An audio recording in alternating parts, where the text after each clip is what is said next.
You see, I heard the screams of my dying father as his body was ravaged by the cancer that killed him. And I realized I'd heard those screams before. And I discovered that when we suffer as equals. And in their capacity to suffer, a dog is a boy.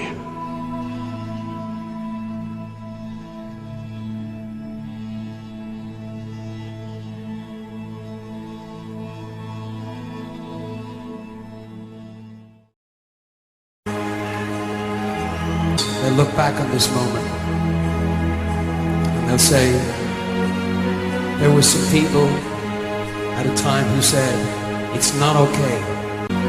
It's not okay.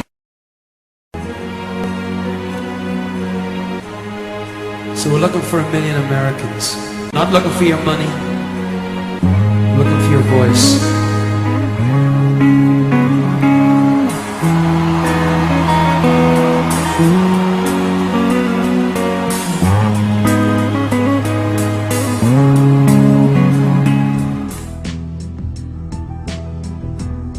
For pet stores, most of their animals are acquired from puppy mills, even if they may not know it.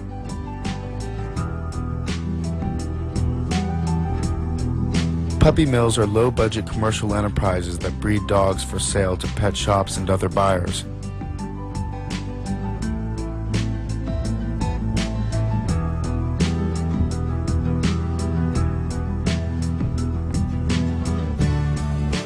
They are often backyard operations that expose animals to filthy, overcrowded conditions with no veterinary care or socialization.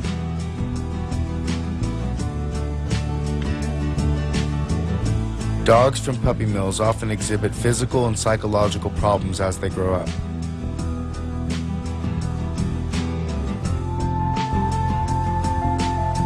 Strays, if they are lucky, will be picked up and taken to a shelter or pound where they can only hope to find a new home again.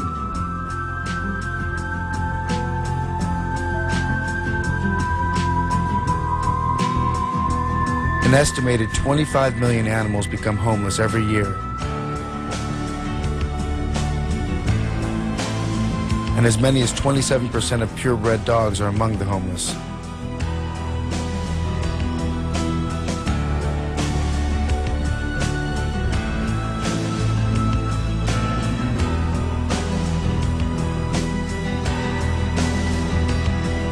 Of these 25 million homeless animals, an average of 9 million die on the streets from disease, starvation, exposure, injury, or some other hazard of street life. Many others are strays, some of whom were presumably dumped in the streets by their caretakers. The remaining 16 million die in pounds or shelters that have no room for them and are forced to kill them.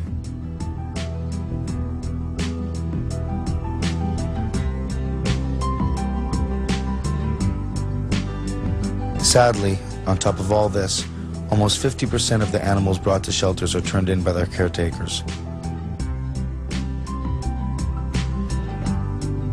Many people claim they don't visit shelters because it's depressing for them. But the reason animals are crowded into such dreary places as these is because of people's refusal to spay or neuter their pets. Several pet owners feel, particularly men for some reason, that neutering a pet emasculates the owner somehow. Or they may just want their children to someday experience the miracle of life, so to speak.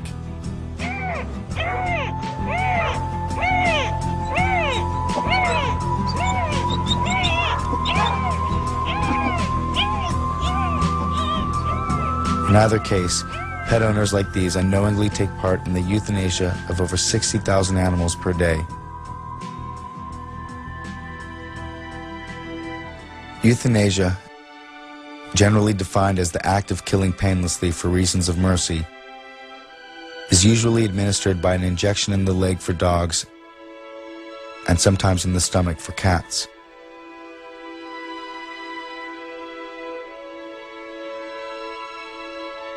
It is a quick and painless procedure for the animals, and by far the most humane. but not always the most affordable.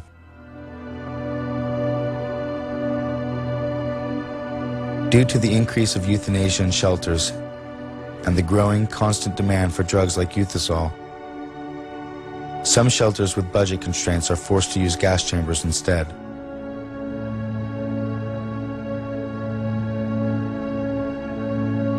In a gas chamber, animals are packed very tightly and can take as long as 20 minutes to die.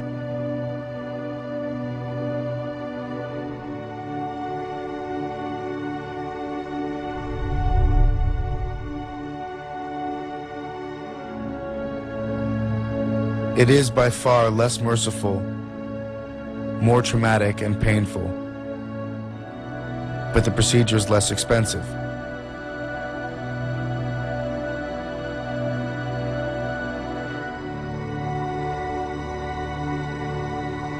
Perhaps some of the tough questions we should ask ourselves about animals that we keep as companions are: can we keep animals as companions and still address their needs? Is our keeping companion animals in their best interest, or are we exploiting them? The answers to these questions may lie in the attitudes of the human caretakers and their abilities to provide suitable environments for companion animals.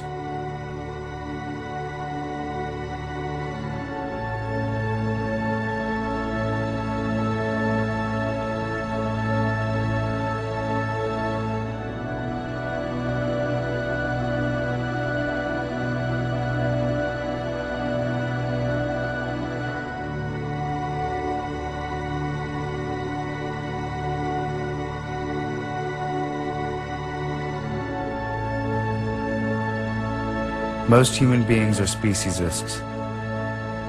This film shows that ordinary human beings, not a few exceptionally cruel or heartless humans, but the overwhelming majority of people, take an active part, acquiesce in, and allow their taxes to pay for practices that require the sacrifice of the most important interests of members of other species, in order to promote the most trivial interests of our own species.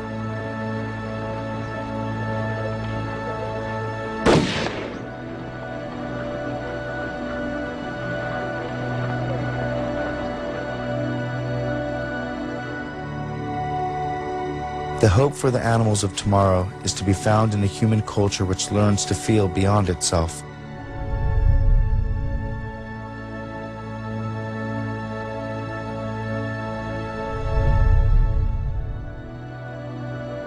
We must learn empathy.